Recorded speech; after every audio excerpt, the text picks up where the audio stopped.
Senator Rolfes, members of the committee, I'm Lori Lippert with Partners for Our Children speaking in support of House Bill 2525. Since you have already heard this bill and passed it, and thank you very much for including funding for it in your budget, I will just say that I see this as a real opportunity to start changing the culture of foster care, to break down barriers between parents and caregivers, and to surround children with as many loving, nurturing adults as possible. So thank you to Senator Darnielle for sponsoring the Senate companion, and again, we encourage your support. Thanks.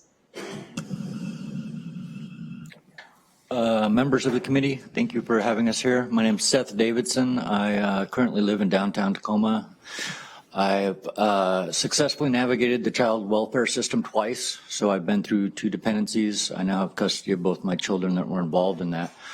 Why I'm a fan of this bill is that I've had an opportunity to engage with both of the placement families that were part of what was going on with my children. An example of how that has helped me to have them in our lives is that they're still in our lives. They're on the emergency contact list at the school. They're on the emergency contact list for daycare.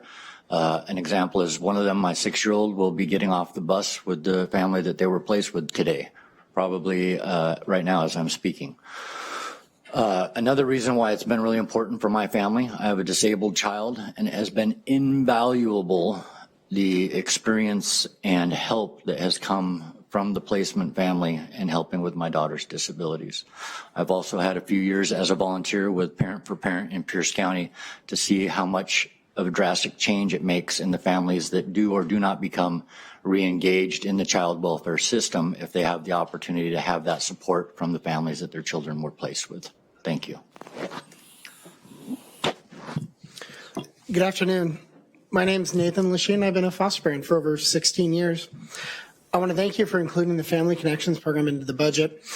The lives of our most vulnerable youth are going to be impacted by this, the youth that I call my sons.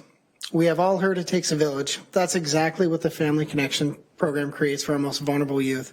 By encouraging positive and supportive relationship with birth and foster families, we enable quicker reunification, higher stabilization rates, and better mental health outcomes for youth in care.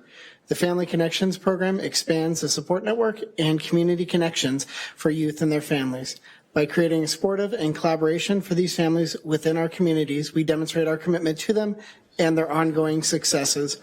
We know we struggle finding foster homes for the youth in care, and that the longer youth are in out-of-home placements, the less likely it is for a successful outcome for both the youth and families.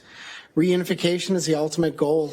With over 90% of youth entering the system being reunited, the Family Connections program has added to the benefit of expanding the youth and their family support network and connections within the community to encourage better future outcomes. I encourage everyone to step up and be the change our community needs. Get involved in the Family Connections program, or better yet, become a foster parent. Thank you. Thank you very much. And thanks for your work.